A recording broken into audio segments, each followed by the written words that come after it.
రాఖీ పండుగ అందరికీ శుభాకాంక్షలు. కోల్కతా రేప్ కేసు సుప్రీంకు సుమోటోగా తీసుకున్న న్యాయస్థానం రేపు పొద్దున టాప్ ప్రయారిటీ కింద విచారణ. సిజేఐ నేతృత్వంలో 3 జడ్జీలతో బెంచ్. ఇప్పటికే కోల్కతా హైకోర్టులో కొనసాగుతున్న విచారణ. 2 గంటలకోసారి నిరసనలపై రిపోర్ట్ ఇవ్వండి. రాష్ట్రాల కేంద్ర హోంశాఖ ఆదేశం. మాజీ ప్రిన్సిపల్ కాల్ డేటాను పరిశీలిస్తున్న సిబిఐ. టీఎంసీ ఎంపీ సుఖేందర్ కు నోటీసులు ఇచ్చిన పోలీసులు అంటూ ఒక వార్తను చూస్తున్నాం. కోల్కతా రేప్ ఘటన చిలికి గాలివానైంది. ఆఖరికి సుప్రీంకోర్టు సుమోటోగా కేసు స్వీకరించేటువంటి పరిస్థితి వచ్చింది. అయితే అక్కడ ఒక ఎవరు డాక్టర్ ఎంబీబీఎస్ విద్యార్థిని పైన ఏది జరిగినటువంటి ఏవైతే ఆకృత్యం ఉందో అత్యాచారం హత్య ఏదైతే ఉందో అది అత్యంత పాశవికమైంది.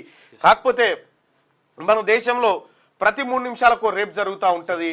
సో అవి పెద్దగా హైలైట్ కాకపోయినప్పటికీ కొన్ని మాత్రమే సుప్రీంకోర్టు మేల్కొనేటువంటి పరిస్థితుల దాకా వస్తూ ఉంది.